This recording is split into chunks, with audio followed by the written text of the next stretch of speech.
बिस्मिल्लाहिर्रहमानिर्रहीम अस्सलाम वालेकुम जी डी स्टूडेंट्स। इस वीडियो में मैं बताऊंगा कि जो कैलकुलेटर की जो असाइनमेंट थी उसमें सबसे अच्छी जो असाइनमेंट बनाई है वो किस बच्चों ने बनाई है। उनमें सबसे जो एससी में है सॉफ्टवेयर इंजीनियरिंग में, उसमें सबसे जो टॉप पे है वो है जी हमारा ये बच्चा, जिसने सॉरी यहाँ पे 75 ये इसने सबसे अच्छी असाइनमेंट बनाई है।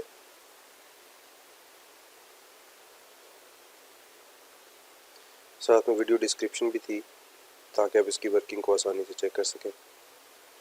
इसमें यानी अंडू ऑप्शन भी है, क्लियर ऑप्शन भी है और ऑटो कैलकुलेट भी है, तो तीनों ऑप्शंस इसमें मौजूद थी। तो ये सबसे बेस्ट है अभी तक जो एससी के अंदर है, ठीक है। उसके अंदर जो सीएस में सबसे बेस्ट कैलकुलेटर ऐप है वो है जी ये वाली, जिसमें तीनों ऑप्शंस अवेलेबल हैं, अंडू, रीडू और क्लियर करने की ऑप्शन और ऑटो कैलकुलेट की ऑप्शन। तो इसमें तमाम ऑप्शंस मौजूद थी। तो ये दो कोड जो है मैं आपको शेयर भी कर दूंगा ताकि आप यहाँ से इसको डाउनलोड करें और इसकी प्रैक्टिस भी करें और इसकी जो लॉजिक्स हैं वो आप ख़ुद भी देखें और नेक्स्ट जो मज़ीद आपकी असाइनमेंट्स आएंगे उसमें आप उसको यूज़ कर सकें। तो नेक्स्ट वीडियो तक के लिए अपना ख्याल रखें और दुआ में याद रखें। अल्लाह हाफिज़।